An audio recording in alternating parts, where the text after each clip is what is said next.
When in Paris, is it better to take the metro or the bus?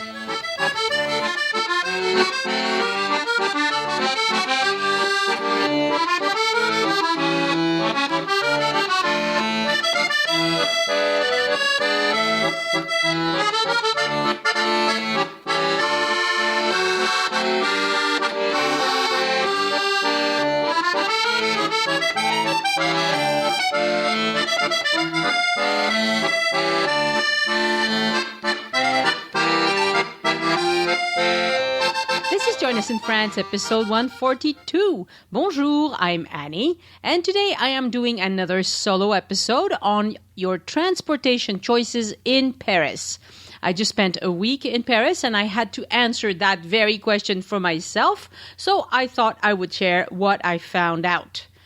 The shout out today goes out to the 47 people who support the show on Patreon. Your continued support is much appreciated. I'll be releasing a new installment of Lunch Break French later this week, all about the Impressionist musician Debussy. Lunch Break French is exclusive content that goes out to patrons of the show, and it is designed to help you learn French. It's fairly advanced, but so many listeners can speak French, it's a good fit, I think. And if your French isn't quite there yet, it's great oral comprehension because you can listen and read in French as well as see the English translation.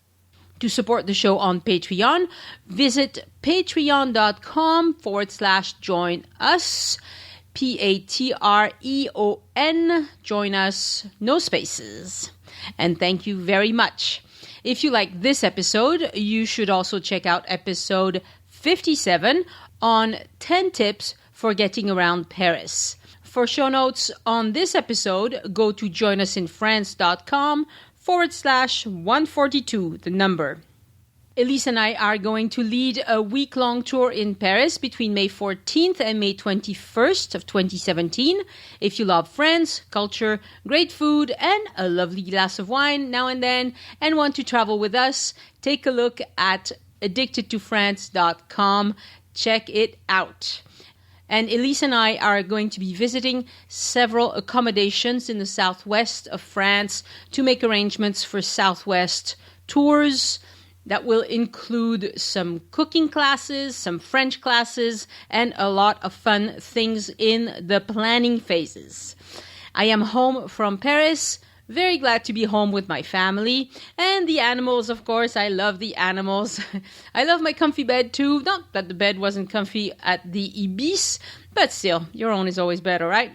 The weather is still wintry in France, but not as cold as the last time I was in Paris in early December 2016. It is wet and windy instead of cold, which, it happens.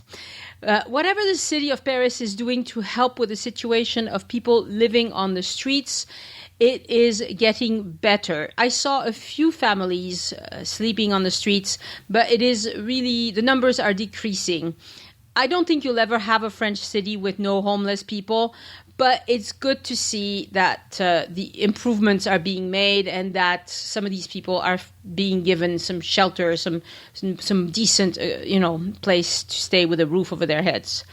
I am sharing some of my photos from my week in Paris on the Join Us in France closed group.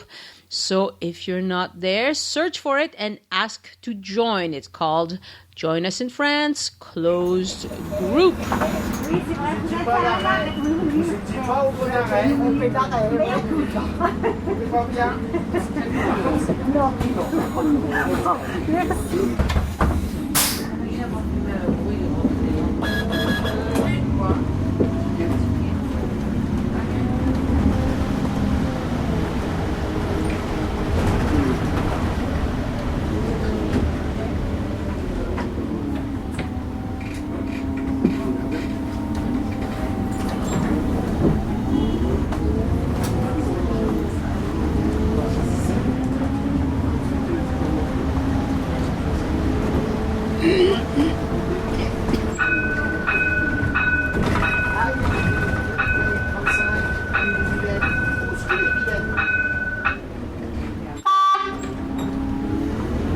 Rennes, on roule dans les couloirs de bus?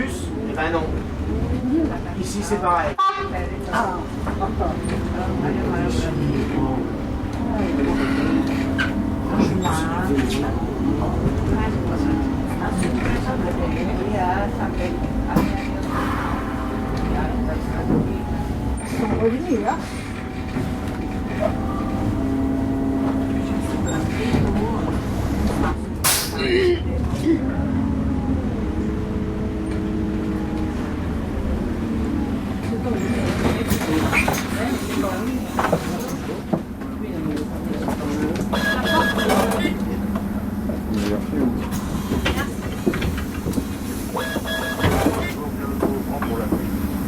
Comment? Oui, c'est une excellente idée.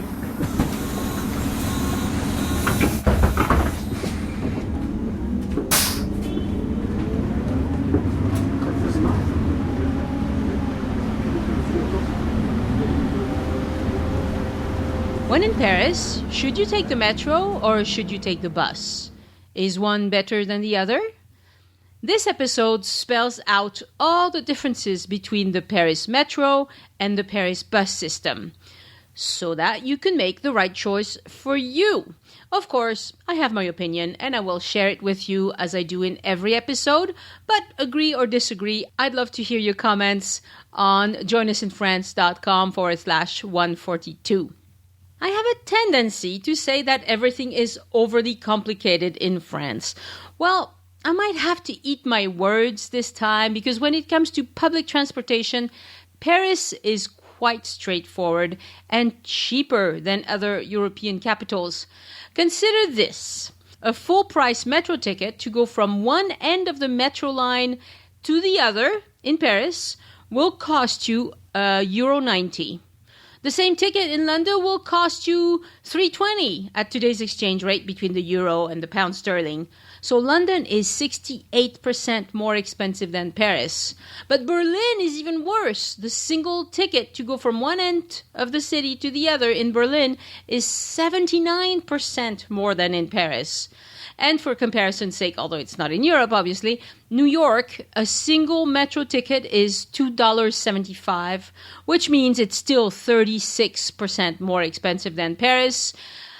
It's better, but still, expensive. So you get my drift. Paris is cheap compared to other capitals, even when it comes to transportation costs. Need I mention the pastries and the wine and the price of all these good things? Non, bien sûr, you already know. And for that, you have episode 34 and 35 and several others where we talk about the food and the wine in France. So, the bus or the metro? Another train that you'll see in Paris is the RER, the RER.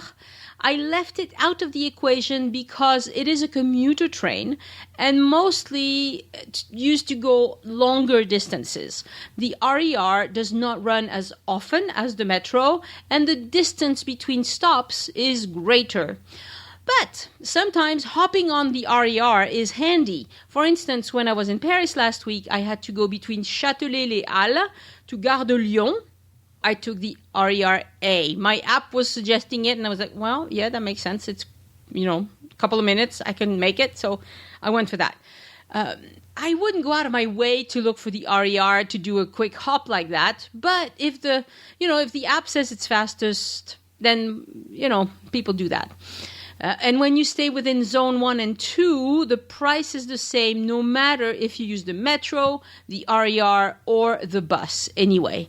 Once you've used your metro ticket on the RER, I can't say RER, it's RER, c'est le RER. But once you've used your metro ticket on the RER, you can't use it on the bus later, okay? There are, of course, several other modes of transportation in Paris. There's the taxis, there's Uber. There's also lots of tourist buses that are just made with simple routes to take you between tourist attractions. And these are all good options. But today I want to concentrate on comparing the Paris metro system with the Paris bus system. And so, in other words, we're going to talk RATP. RATP is the company, the massive company that runs the public transportation in Paris. And RATP stands for Régie Autonome des Transports Parisiens. There you go. You know everything. And French people, we love to hate the RATP. At the end of the episode, I will also recommend my favorite apps to help you navigate in Paris. In Paris, most people rely on public transportation because using private cars is not practical. Even really posh and rich people use public transportation in Paris. Even I, the great parking queen, my husband calls me the parking queen. I can park anywhere. But you know what? In Paris, sometimes it's a challenge. I can still do it, but I'd rather not. So this time I drove between Toulouse and Paris. I parked my car at the hotel and I left it there for the main part. I had to go to family events. My family, some of them live in the city, but most of them live in the suburbs. So to go visit them, I use the car. But otherwise, to go into the center, I just use public transportation. There are lots of public transportation options in Paris, and they are all safe and inexpensive, as pointed out in the introduction. Public transportation gets a bad rap in North America, but please put that out of your mind when it comes to Paris. If you've taken the underground in New York, you've seen it all. Paris is actually a little bit cleaner and a little bit safer. Not by that much, but if you've taken the underground in Montreal, that's like, that metro is very genteel. You know, it's smaller than the metro in Paris. It's great. It's a little rougher in Paris, but not, it's Paris is between New York and Montreal. Both the Paris metro system and the Paris bus systems are great, but they are best at different things. So it depends what situation you're in. The bus is better if you are looking for simplicity or if you want to go cheap, which is a consideration. The metro is better if you're in a hurry and if you can take the stairs because of course, the underground has elevators, it has escalators too, but sometimes they're out and you just don't know before you're in front of the 50 stairs that it's going to take to get you up to the street. So that's a consideration. If you are listening to this podcast, then I'm assuming that you're into planning your vacation and you will probably plan it enough to avoid zooming around Paris too much. If you're going to visit both the Eiffel Tower and the Quai Branly at some point, well, you're going to do it in the same day, right? Because they are so close to each other. You might as well. And those two activities will probably take most of the day.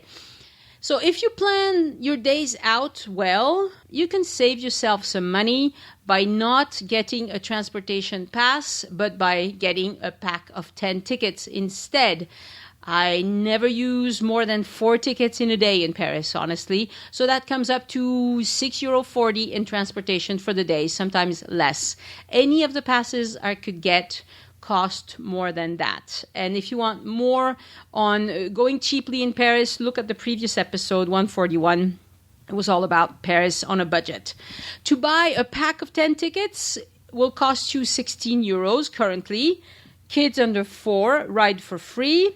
And there are also discount tickets for kids under 10. You can buy a pass of 10 tickets at any metro station, and hotels often sell them too. So do tobacco shops. Typically, they don't always have them, but they usually do. You can buy a single ticket from the bus drivers. So if you're just at your hotel, they don't have any tickets, just get your €90 ready. It's best if you have close to exact change. I mean, if you have a €2 coin, that's just fine. But don't give them a €50 note. I mean, they won't like that. But if you're close enough, it's good. So you can just buy in cash. The driver will give you the change. Tickets for the bus and the metro are the same. You pay the same whether you take the metro or the bus. The metro is usually faster than the bus. And it also works really well for people who don't mind stairs. The thing is, if you don't know the metro station and how big it is, it's much easier to get lost in a metro station. Just finding the right exit, and I'll talk about that when I get to the apps later. There's an app that will help you do that. But just finding out, what exit you should take can be a little bit challenging. And then if you're in the wrong exit, well, you might have to cross some streets and walk a little more. So, whereas the bus only has one exit at this bus stop, and you get off and you can see where you need to walk to because you've looked at the neighborhood as you were driving up. So that's a difference. But the buses, they can get stuck in traffic. And in Paris, they especially get stuck at the intersections. Some of these intersections are just pretty funny in Paris. And bus drivers are quite aggressive. They want to get, they have a schedule to keep. And so they will honk at cars if they're in the wrong place, such as the recording I put earlier. That's exactly the honking you heard. That's what was happening. There was somebody from Rennes, so a Breton, who was driving in Paris. And how did he know it was Breton? Because of the number on the license plate, obviously. And the bus driver was like, well, in Brittany, you can't drive in the bus lanes either, so get out. So yeah, buses can get stuck in traffic, but they often also have their own lanes, and that's called bus en site propre is what we call it. But you don't need to know that. I don't know why I'm telling you that. You don't need that. And also the buses often trigger the light change.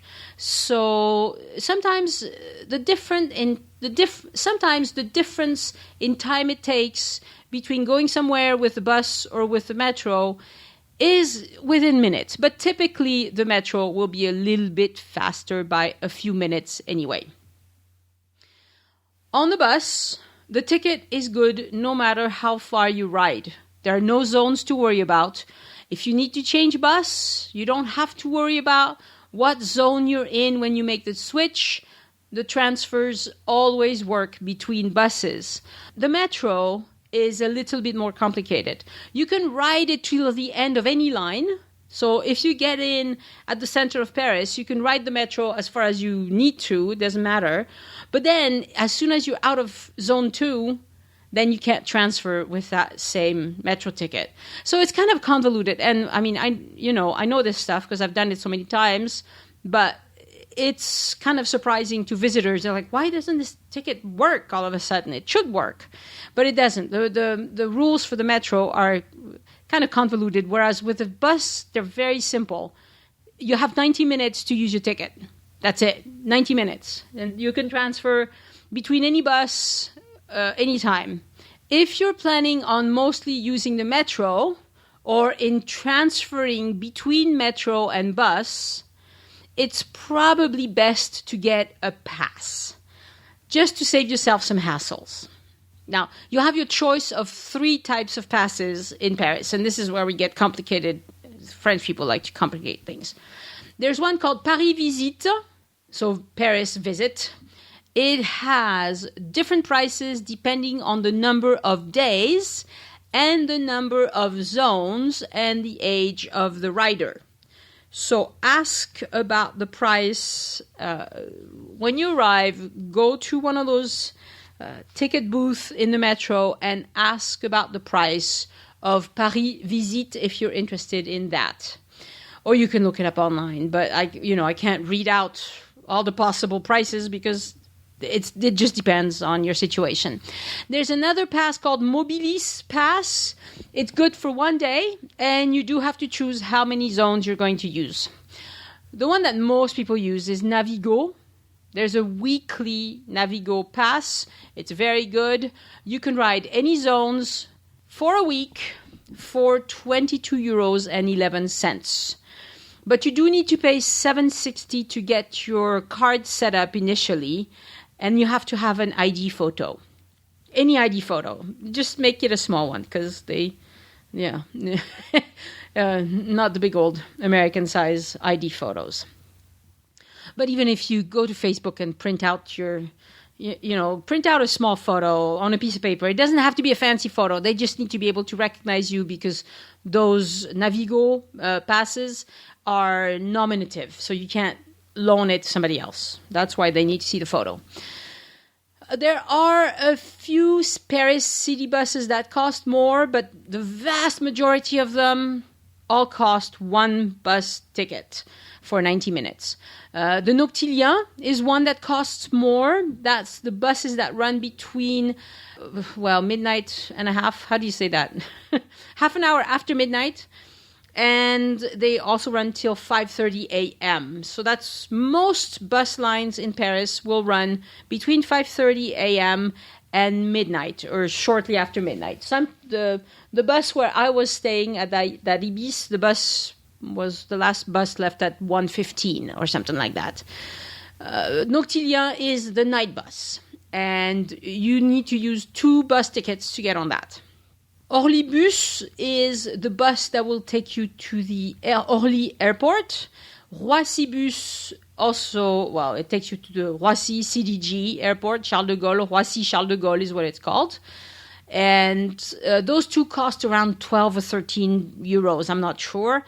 And then there are longer lines. They are more commuter lines, 221, 297, 299, 350, and 351. They cost more, but these are lines that will take you a long way to the suburbs, and they mostly have their own lanes the whole way. So I'm not even sure how much those cost, but they're for commuters. Tourists typically never take those, so I didn't really need to look into that.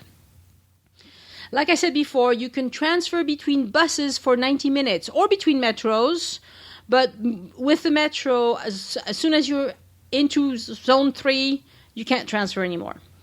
But otherwise, if you're just staying within those 2 zones, you have 90 minutes also with your 1 ticket.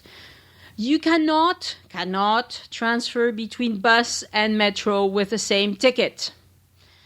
So, knowing that, if you want to go extra cheap, you can look for the all bus option when deciding on your route. Like when you're looking at how you're going to get somewhere using an app, which is what I recommend because it's a lot faster than trying to figure out the map.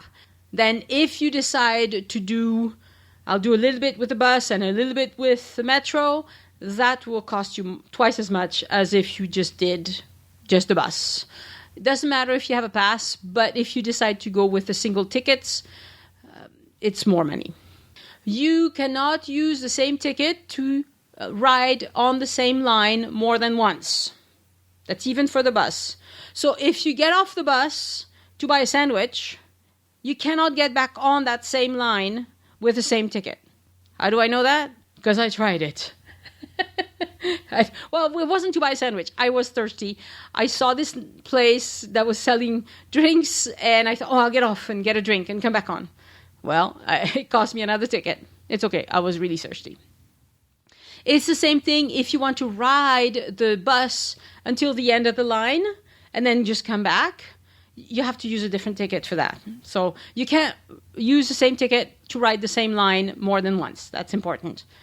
You have to keep your ticket on your person until you exit the bus or the metro. Especially for the metro, because very often you need the ticket to open the exit gate. I don't know why they do that. Not every station does that, but sometimes they do. And also, when you enter the metro, some of these gates, I guess, they're gates. Some of them don't have a place where you can put a ticket. They are made just for the people who have the Navigo pass to go faster. So they just slap their pass on and move. So you need to, when you're approaching those gates, look for one that has a little hole for the ticket. If it doesn't have a hole, you can't use that one. To conclude this episode, and I can't believe how quickly I've done this episode, why do I usually choose the bus rather than the metro? For myself, I like the bus better because A, I can see the city. B, I like the atmosphere on the bus better. C, no stairs. D, in the bus, I never have to worry about zones, which I don't like to think about those things. So that's me. But sometimes I totally do some bit in the metro or even some bit on the RER. It just depends where I'm going and how fast I want to get there. There are, of course, tourist buses. You can research those online. They're fine. I'm not going to go into it. I've never done any of these hop-on, hop-off buses in Paris.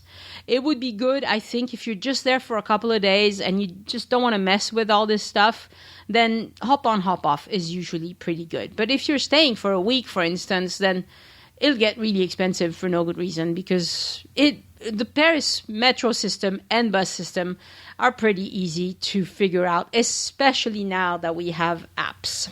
Oh my goodness, I almost forgot to tell you about the apps. I can't go till I've told you about the apps.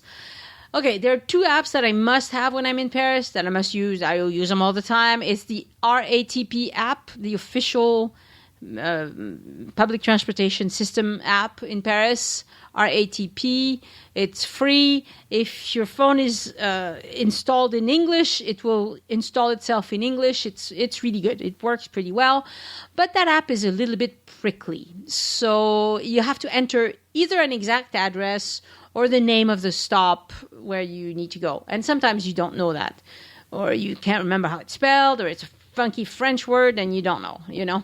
So the other one that I discovered this time on a recommendation from a listener is Citymapper.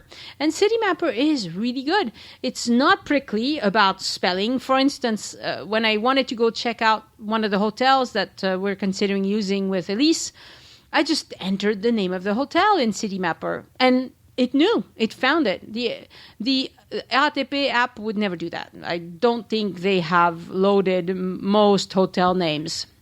So if you want a name of a hotel or a restaurant or a venue, Citymapper is really good. And also, I really like the way that they do like Google Maps and stuff like that. I don't know about you, but I never know what direction I'm supposed to go. I have to walk for 2 or 3 minutes before I was supposed to go in the other direction. Well, Citymapper puts a little kind of a V-shape thing in front. So whichever way you're facing, they give you a little V-shape. And you can see it before you even start walking if you're facing the right direction. I love that. That's really, really good. Now, Citymapper is not for every city in France, but it's for Paris. So I recommend you install that. A third one, if you have difficulties getting around, another one that's pretty good is called Parisis la Sortie, and I'll spell it out on the website. Because that one, if you enter the name of where you want to exit, it will tell you where you should stand to be the closest to the right exit for the address you want to go. So if you're at one of these massive metro stations, say you're at Châtelet-Les where there's probably 20 exits. I don't know how many. I didn't pay attention, but there are lots. Well, if you want to go to that specific hotel, and you have the address of the hotel, you can use the app Parisis la Sortie to, and the app will tell you not only that. Okay, so it'll tell you you're going to take, if you've decided that you want to take line 7 I don't even know if line 7 stops at Châtelet off the top of my head, but it's just an example. So if you've decided you want to do it on line 7 in a specific direction, you say, I'm going to be on this train. Where should I stand on the platform to be the closest to the right exit? And then it will tell you, when you exit Châtelet-Les, look for exit number 6, or whatever the case may be. So that's pretty handy-dandy, because that's the sort of thing that, when you take the metro to go to the same place every day, that it's better to stand here and it's better to take that exit. But if you're a visitor, normally you didn't know this stuff. If you take the time to enter the address in Parisis la Sortie, you will know. So I might consider using that one, but since I use the bus a lot, I don't need it, because with a bus, all that complication is gone. I just stop at the bus stop that has the right name, and that's it. Okay, everybody, thank you very much.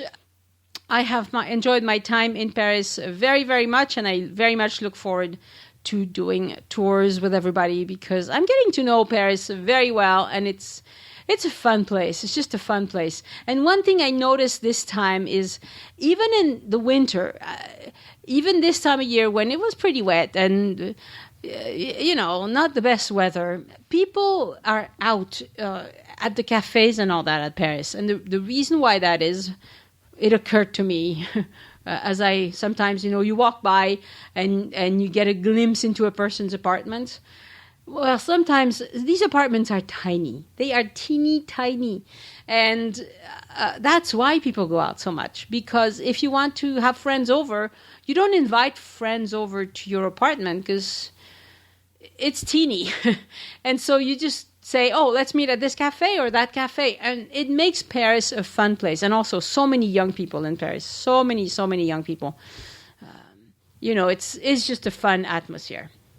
Anyway, I hope this has been helpful and that will help you decide if you're a bus person or a metro person or if you just want to learn both systems and get places fast. But whatever you do, decide where you want to go each day that you're there and try to group things into geographical areas. Don't try to be all over the creation, Don't try to go, I'm going to be visiting something in the west of Paris and then, in 2 hours we have to be in the very east of Paris or something like that. That is just crazy. Don't do that. If you can plan your days out, you don't need to do that, and you will spend much less time in public transportation. Because even if it's the bus, I'm happier I'm happier at a cafe than at a bus. There you go. You know the truth. All right, everybody. Au revoir. À bientôt. Oh, and one more really important note. The month of March 2017 is Podcast Promotion Month worldwide, and I would like to challenge you to tell somebody else about podcasting because although it's just unfathomable to me, most people around me and most people around you do not listen to podcasts and they don't even know about podcasts. So what I would like to challenge you to do is this month, several times this month, if you can manage it, while you're having conversations with people, grab their phone, go to the podcasting app, which comes by default on your iPhone anyway, and you can also easily install one on your friend's Samsung or whatever, and search for whatever interests that person. Maybe it's fishing, maybe it's knitting, maybe it's a particular sport, a particular team, maybe it's France, who knows? But it doesn't have to be. It's whatever you think, this person, whatever you think this person will enjoy, dog training. There are podcasts for absolutely everything, and most of them are so good and so worth listening to. So reach out to somebody else and tell them about podcasts this month, at least a few times. Come on, be brave. Okay, this time I'm really going. Au revoir. Thanks for listening to the show. To find out about tours offered by Elise and I, visit addictedtofrance.com. Please subscribe to the Join Us in France email list. It only goes out about once a month, but it is where you'll find out about our most recent episodes, and you'll also be the first to hear about promos we are running on the tours and anything else new we're cooking up. I invite you to look up the Join Us in France closed group on Facebook, a great place for folks who know a ton about France, exchange tips with those who are just starting to look into visiting France. À bientôt!